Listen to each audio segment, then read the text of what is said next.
Ang una pala dapat ginagawa kung gusto nating magdasal at kung gusto natin ay ating panalangin ay marinig ng Diyos at kanyang pagbigyan, una, alamin ang kanyang mga utos, sundin ang mga ito, at mamuhay ayon sa mga utos na ito. Hindi pwede yung double life, na yung lifestyle is lived in disobedience to God's law, pagkatapos pray naman ang pray. The only prayer of a person who turns a deaf ear to the law of God that is heard in heaven is the prayer of repentance. Yung panalangin ng pagsisisi, yung panalangin ng pagbabalik loob sa Diyos, yung panalangin ng paghingi ng tawad at pagbabagong buhay, yan ang dalangin at bukod tanging dalangin ng mga hindi masunurin sa Diyos na dinidinig niya. Magtataka tayo, bakit naman yung iba kong kilala para hindi sumusunod sa Diyos? Bakit parang dinidinig ang kanyang mga dalangin? Tayo po ay darating sa araw ng paghuhukom. Hindi pa tapos ang lahat. Kaya huwag nating sasabihin na, nakakalusot na yata yung mga mali na ginagawa ng iba. Parang pwede na yata, total, disobedient sila kay Lord. Tapos, nangyayari pa yung mga gusto nila. Masagana pa sila. Huwag kayong malibang at huwag kayong madaya ng ganitong mga panlabas na mga manifestations of blessings. Because even James 5:5 tells us that even people who sin, their hearts are being fattened for a day of slaughter. So this is one obstacle for a prayer to reach heaven.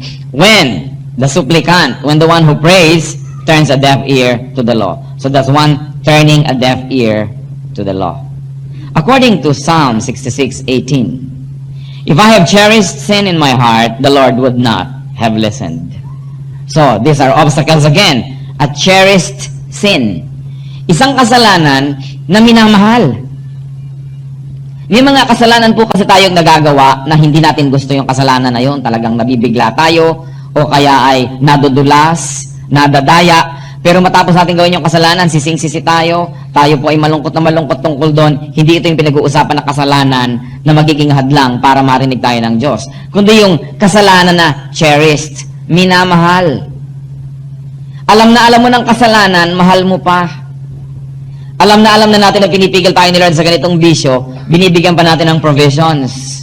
Alam na natin ay pinagbabawal ni Lord, halimbawa ang isang illicit love affair, isang adulterous relationship, mahal na mahal pa natin, iniingatan pa natin, ibinabahay pa natin yung ating mga minamahal na yan, at isinasama pa sa allowance, at kasama pa sa mga 13th month pay. Yan ang mga cherished sin. Huwag ninyong isipin na pakikinggan ng Diyos ang inyong mga dalangin. If I cherish sin in my heart. Ano pa yung cherish sin? Yung lingering sin. Lahat po tayo nagkakamali. Walang taong hindi nagkakamali. Ewan ko kung may tao na dumadaan na isang maghapon na hindi nagkakamali. Pero iba naman yung 2 buwan na, 3 buwan na, 1 taon, 10 taon na yung kasalanan niya, nandun pa rin. At hindi na siya nagigilty, hindi niya inaalis. Parang permanent part of his life na lingering sin. If we cherish that sin in our hearts, the Lord would not listen. And of course, ano pa yung ibig sabihin ng cherished sin? Yung premeditated sin. Kahit sa murder, yung premeditated murder, mabigat ang parusa. Yung nagplano ka, nagbalak kung paano mapapatayin ng isang tao. Pero yung bigla kang nagulat at nabaril mo siya, bagamat napatay mo siya, pero hindi premeditated, magaan-gaan ang parusa sa ganun. Ganun din po yung mga kasalanan na premeditated. Balak na sa sweldo. Pupunta ako kay ganun at kami ay lalabas. At kami magbibiglang liko. Premeditated sin yun. Planong-plano. Lahat may music pa, may background music at handa pa mga props. Alam nyo, that is premeditated sin. Na pag nabisto ako ng aking asawa, ganito naman ang aking gagawin, ganito ang aking mga alibis, ganito ang aking mga palusot, alam natin, sabi sa Psalms, if I have cherished sin in my heart, the Lord would not have listened. Ano pa po? According to James chapter 4, verses 2 to 3. You want something, but don't get it. You kill and covet, but you cannot have what you want. You quarrel and fight. You do not have because you do not ask. When you ask, you do not receive because you ask with wrong motives, that you may spend what you get on your pleasures. So nakita po natin ang sabi sa James, ano-ano yan? Asking with wrong motives. Mali ang motibo. Hindi na natin isinasaalang-alang na alam din ng Diyos yung ating motibo. Kung minsan nagsasagumpay tayo na manlin lang ng kapwa, we may succeed in deceiving fellow men, but we can never succeed in deceiving God because God knows the secret of every heart. So asking with wrong motives. Kung minsan pa nga, yung iba parang sa labas, ang ganda-ganda nung ginagawa, pero ang motive pala sa ilalim, masama rin. Nagbibigay para lang pala tumubo. Nagbibigay para makontrol yung binibigyan. Eh di wrong motives din yon. Alam yun ng Diyos. At hindi natin dapat asahan na tayo ipapakinggan ng Diyos kung gano'n ang ating mga motibo. And also, asking out of selfishness. Puro sarili lang ang iniisip. Wala nang iba. Hingi na lang ng hingi. Puro sa sarili. And of course, God knows that. Kaya si Solomon, in-honor ni Lord eh. Nung si Solomon ay ginawa niyang hari, sabi niya, humingi ka ng kahit ano, ibibigay ko.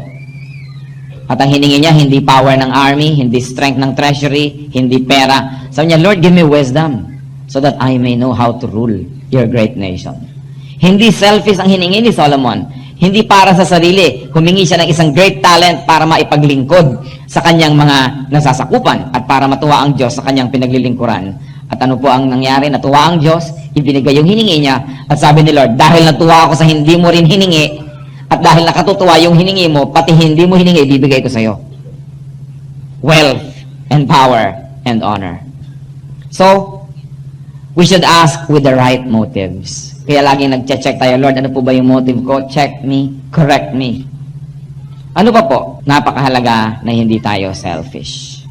That we think of others. Pero sasabihin natin, Pastor, natural naman na maging selfish. But remember, we can ask God to transcend what is natural. Humingi tayo kay Lord ng selfless heart. Kung napapansin natin na masyado tayong selfish, sabihin natin, Lord, bigyan niyo po ako ng isang selfless heart, mapagmahal, maibigin. Kung ako lang, hindi ko po kaya, laging sarili ko lang iniisip ko, but create a miracle in my heart. And God can grant it. Sabi niya, ask, and it will be given you. Now, let us look at prayers that reach heaven, ang mga case studies natin from the Bible. According to 2 Chronicles 30, 18 to 27, makikita po natin na ang mahaba-habang reading na ito, and we were going to read from 2 Chronicles 30, 18 to 27. Although most of the many people who came from Ephraim, Manasseh, Issachar, and Zebulun had not purified themselves, yet they ate the Passover, contrary to what was written.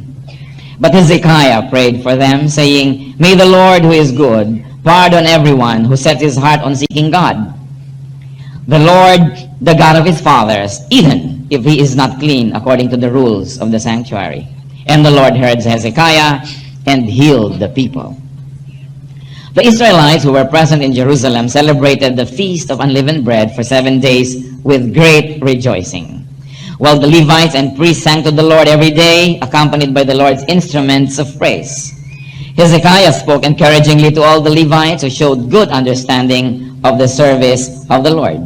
For the 7 days they ate their assigned portion and offered fellowship offerings and praised the Lord, the God of their fathers. The whole assembly then agreed to celebrate the festival 7 more days. So for another 7 days, they celebrated joyfully. Hezekiah, king of Judah, provided 1,000 bulls and 7,000 sheep and goats for the assembly. And the officials provided them with 1,000 bulls and 10,000 sheep and goats. A great number of priests consecrated themselves. The entire assembly of Judah rejoiced, along with the priests and Levites and all who had assembled from Israel, including the aliens who had come from Israel and those who lived in Judah. There was great joy in Jerusalem, for since the days of Solomon, son of David, king of Israel, there had never been nothing like this in Jerusalem. The priests and Levites stood to bless the people, and God heard them. For their prayer reached heaven, his holy dwelling place. And may the Lord continue to add blessing to that reading. Ano-ano po sa mga nabasa natin, yung mga elemento na naging dahilan para makarating sa langit ang kanilang panalangin? Kung a-analyze natin yung istorya, unang-una, God's pardon and forgiveness. Hezekiah prayed for the people. Many people were not worthy to join in the activities. They did not bother to go through the formalities. What was in their heart was they wanted to participate in praising God. Kaya yung mga legal at mga traditional paraan ng dapat sinunod nila, nalampasan, na-skip. And Hezekiah, the prophet, was worried about the people. But God heard the prayer of Hezekiah when Hezekiah prayed that God would forgive them for skipping the formalities. And why? Because God knew the hearts of those people. That though they may not satisfy the formal requirements of ritual, their hearts were willing to worship. So, unang-una, there was God's pardon and forgiveness. Mapapansin niyo po sa ating mga worship celebration, ang unang-una talaga natin ginagawa, bukod to welcome each other, is a prayer of confession. That we confess our sins to God, that we seek forgiveness. Dahil sabi nga, if I cherish sin in my heart, the Lord would not listen. Dapat nauuna yung cleansing. Ang mga Muslim nga, bago pumasok sa mosque, naguhugas ng paa. Nagki-cleansing ceremoniously. Ang mga mananampalataya ng Diyos, dapat maghugas din. Hindi lang ng paa, ng buong kaluluwa, ng buong espiritu. And this is through repentance. By asking Jesus to wash us with His blood. Kaya atin pong ina-advocate na lahat ng gawain ng maka-Diyos, umpisahan ng confession. You may not begin with confession if you are sinless. Pero kung meron, dapat ganon. There was God's pardon and forgiveness. What else? There were hearts that really sought God. Hearts that seek God was what made the prayer reach heaven. O punta tayo dun sa worship hall na yon kasi komportable, kasi air-conditioned. Kasi may matitindahan tayo ng insurance dyan.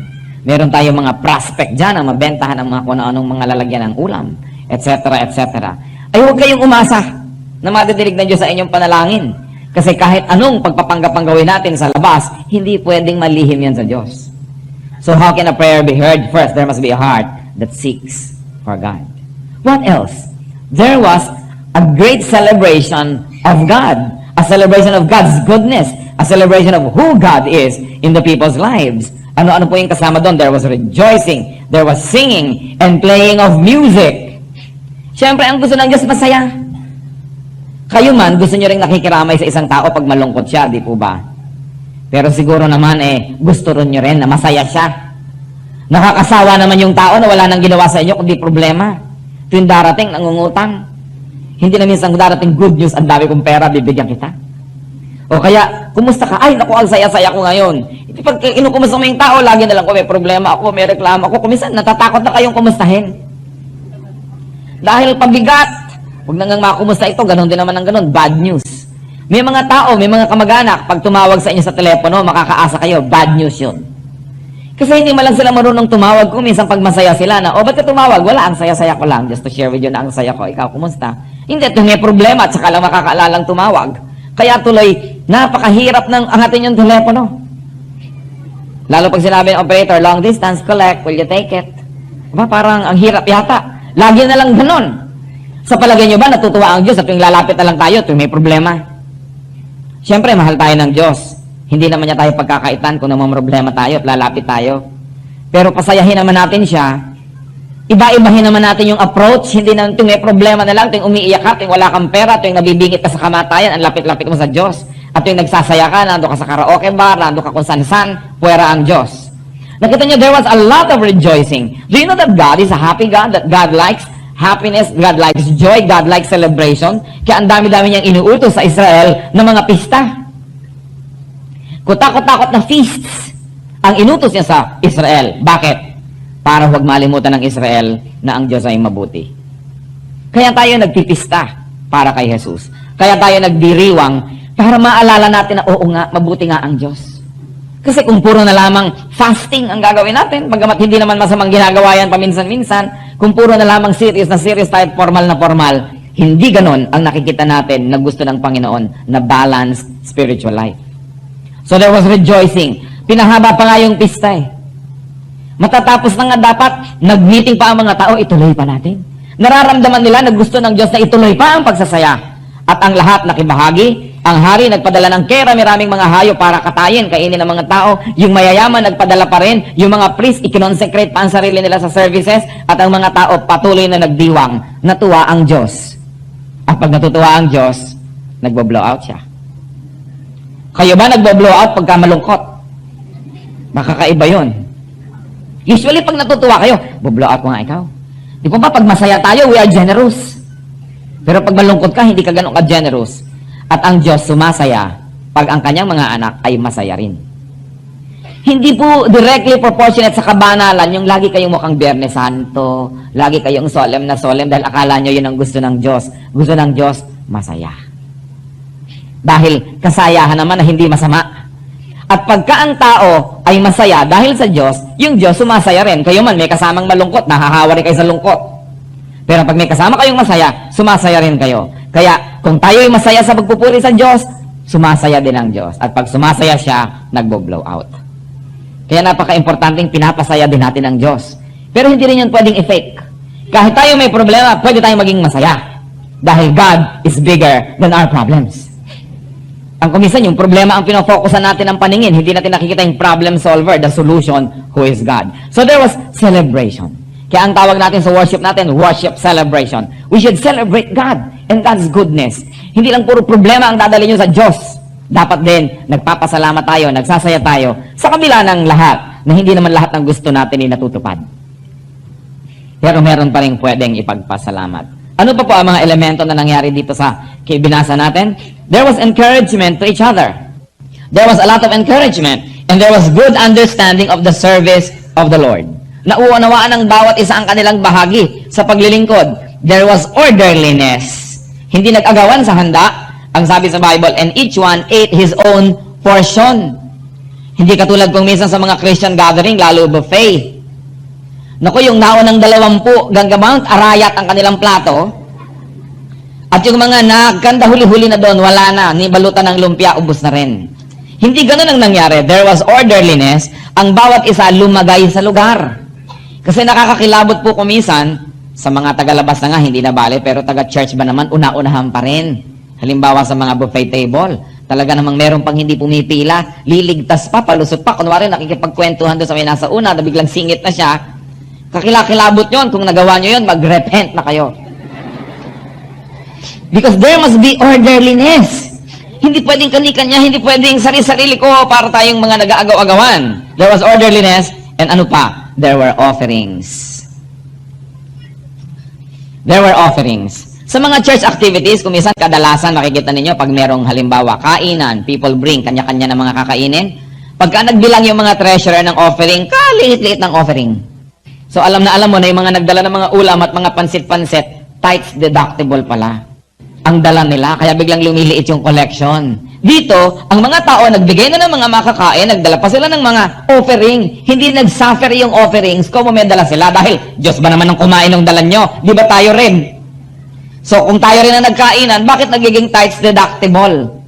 Sabi ba, nagdala na nga ako ng isang bilaong pansit malabon eh. Siyempre, wala na akong offering ngayon, exempted na ako. Eh, siya rin naman ang kumain ng dala niya.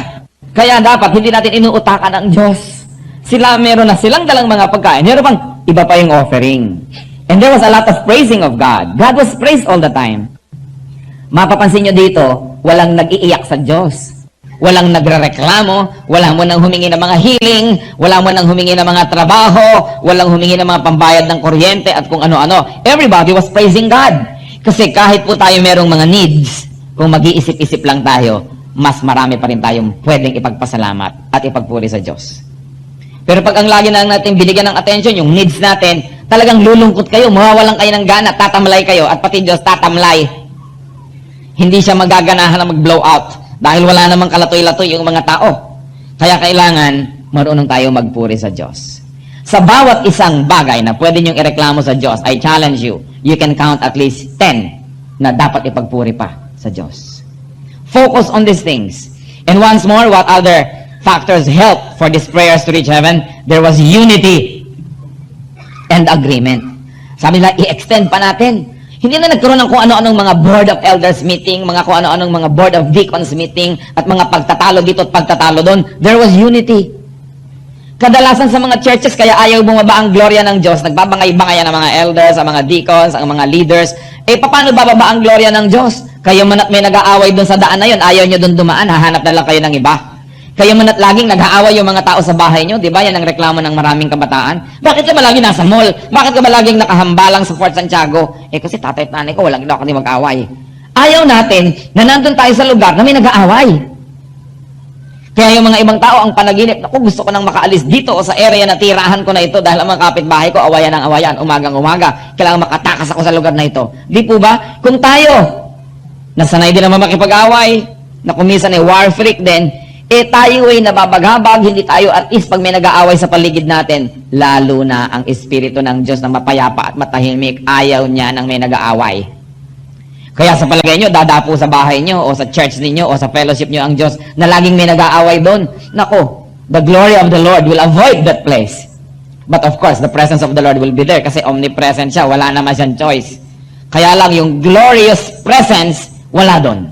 The presence that reveals, the presence that teaches, the presence that heals, the presence that blesses, huwag niyong asahan na nandun kung laging may mga awayan.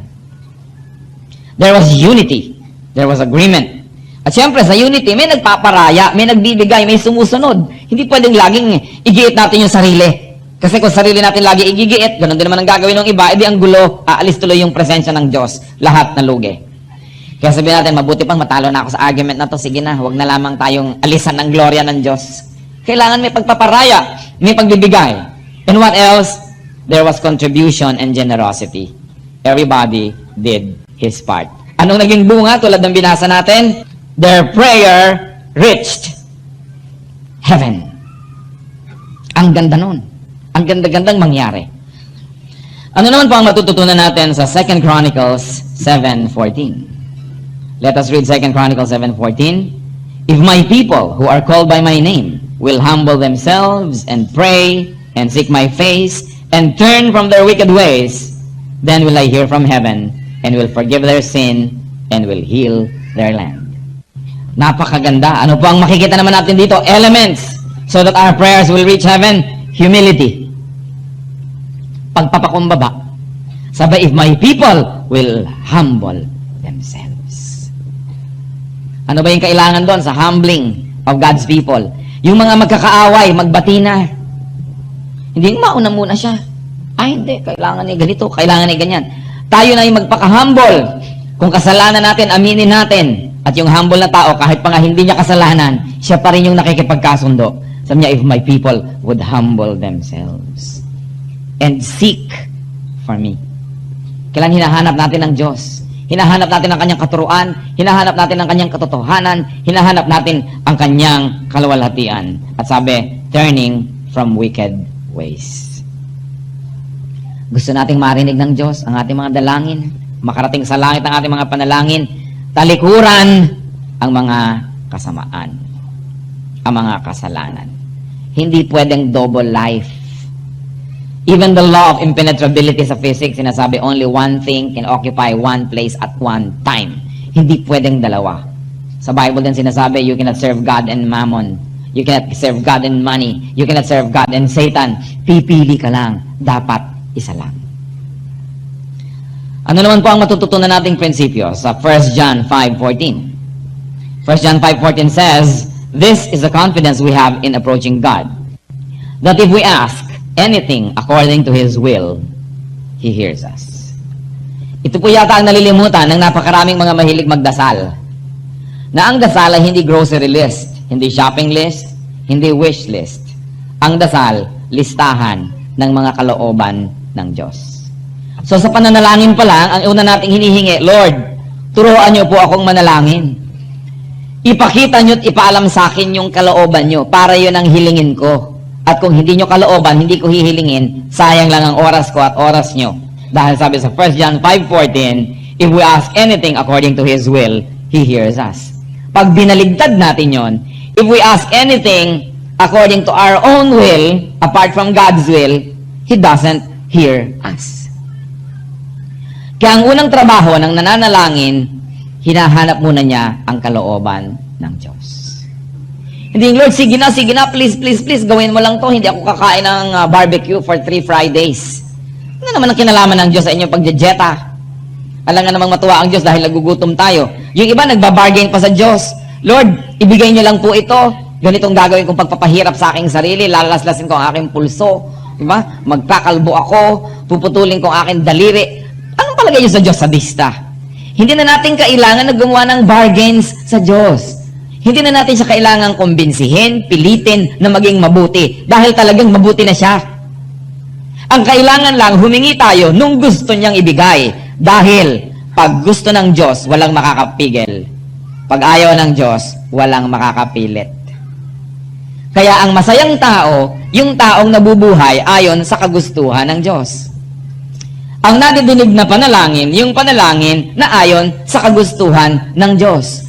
Kaya mag-economize din tayo ng dalangin. Bago kayo manalangin, tiyakin ninyo na yun ay kalooban ng Diyos. Paano nagagawa? Una, search the scriptures. Baka naman yung hinihiling natin, ipinagbabawal ng Biblia. Therefore, huwag na kayong magsayang ng panahon. Hindi yun God's will.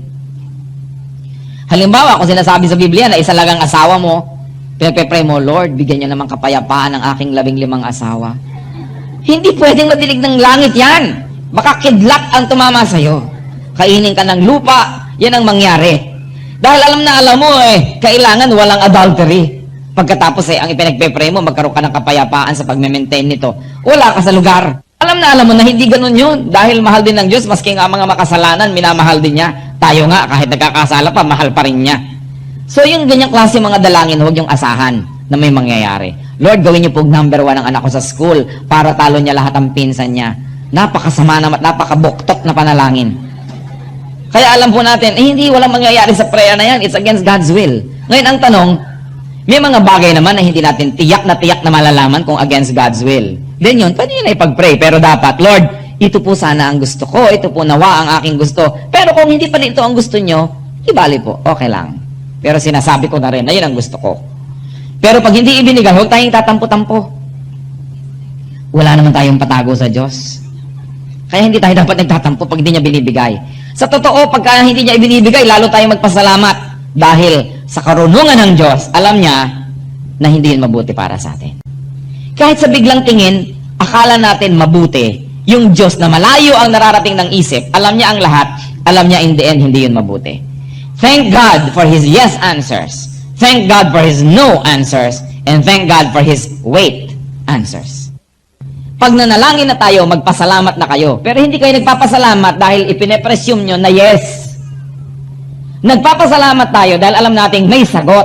At yung sagot, yun ang tamang sagot. Kahit hindi yun ang ating balak at gusto. Ano kaya mangyayari sa buhay natin kung lahat ng gusto natin natupad? We will self-destruct. Kaya tama lang, kinokorek tayo ng Diyos. So there should be humility, seeking for God and turning from wicked ways.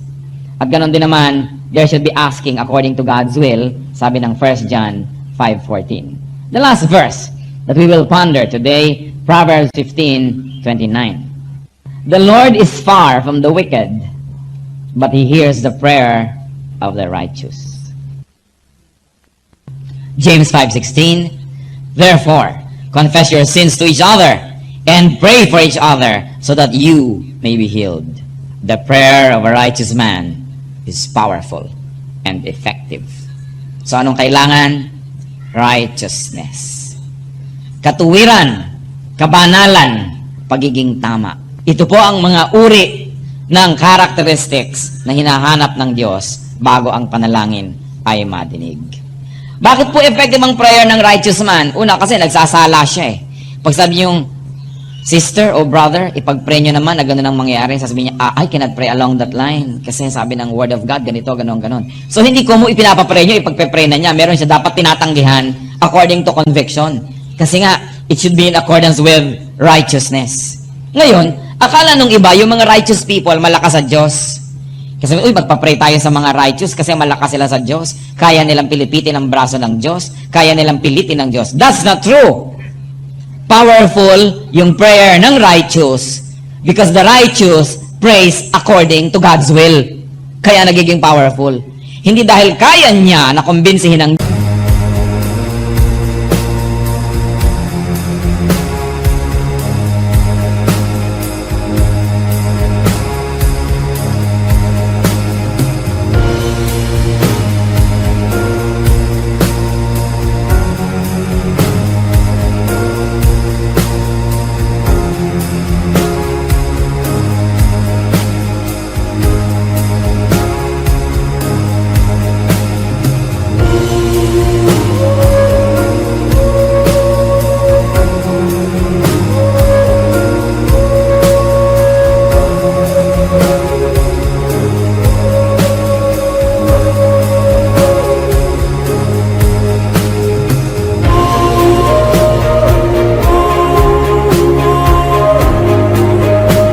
Diyos, kundi yung righteous man, hindi yun hihingi ng mali.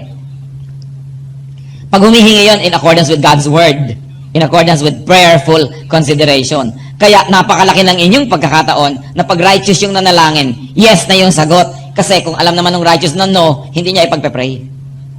Huwag niyong isipin na kung righteous yung tao, papipilipit niya yung Diyos, mapipilit niya kahit ayaw ng Diyos dahil righteous to, hindi matanggihan. There's no such thing. God is almighty. The power of the prayer of a righteous man is premised on the fact that he prays according to God's will and according to the leading of the Holy Spirit. Napaka-importante, righteousness. Brothers and sisters, don't just pray, but be heard in heaven. Nakagawa na ba kayo ng sulat na halimbawa, para kay Maria Clara, hinulog niya sa koreo, yun na. Paano yun makakarating? Walang address. Hindi yun makakarating. Tatawag kayo sa telepono, kulang ng number. Hindi yun makakarating. O kaya kumpleto ng address ang sulat nyo, walang selyo. Hindi yun makakarating. Maraming prayer, ganun. Hindi nakakarating. Kasi hindi naman dapat makarating. Kaya atin pong isip-isipin ang mga bagay na yan. Remove from your life things that hinder your prayer. And bring into your life what brings prayer to heaven. Let's bow before the Lord. Let's spend some moments of reflection. Alin ba sa mga hindrances na binanggit natin yung pwedeng maging sagabal sa inyong prayer life? Seek God's power. Seek God's forgiveness. Let us rearrange our lives in a way that our prayers may reach heaven. Sa ilang saglit, let the Holy Spirit speak to us. And pray to God. Surrender to God what needs to be surrendered, so we may be refreshed and our prayers may reach heaven. Silently, let's be alone with God. Heavenly Father, we thank you for reminding us today how important prayer is and how important it is that our prayers get to heaven. Sa pagkilos ng iyong Espiritu sa bawat isa sa amin, ipakita mo ang aming mga pagkakamali, ang aming mga pagkukulang. I am praying, O God, that everyone here and everybody else who will hear this message will be convicted by the Spirit, so that we may have eyes that are open to see our errors. Turuan niyo kami, Lord, magkaroon ng obedient hearts. Lead us. Teach us. We like to have a very effective prayer life, O God. We like you to hear our prayers. We like our prayers to reach your ears, to reach heaven. So ituro niyo sa amin, identify, Lord, yung mga hindrances. Father, in the name of your Son, Jesus, I reject, rebuke, and drive away the spirit of deception that may be in the lives of our brothers and sisters. Deceptions in our ways of life that hinder an effective prayer life. We pray, Father, for discernment, that we may see, that we may know. At sa inyo mga kapatiran, I like to pray for some people. Doon sa merong mga ipinananalangin na ang tagal-tagal nyo na ipinapanalangin, hindi nyo alam kung ano na nga ba ang sagot ng Diyos. And you want to submit your hearts to the Lord now, so the Lord will reveal to you that answer. Stand up, we're going to pray. Yung may maraming ipinapanalangin o konti man, ang tagal-tagal na, parang walang nangyayari. We will appeal to God and ask Him according to His will. Our God, wala naman kaming ibang gustong lapitan kundi kayo. Wala kaming kinikilalang ibang Diyos, kundi kayo na Diyos ni Moses, ni Abraham, ni Jacob. Narito nakatayo sa iyong harapan ng mga anak. Walang ibang nais lapitan, kundi kayo. Kung ano man, Panginoon, at batid nyo lahat ito, ang inilalapit sa inyo. Father, I ask you, kung may mga hindrances that were revealed, and these brothers and sisters are now willing to surrender these hindrances to you, I ask you, Father, open the floodgates of heaven and let your blessings flow into the lives of these men and women.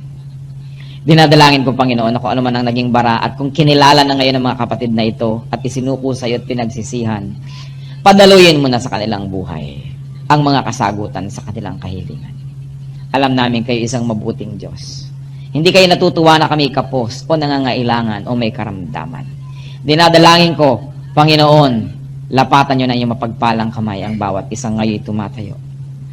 Kumikilalang naiinip na, natatagalan na, nahihirapan sa paghihintay.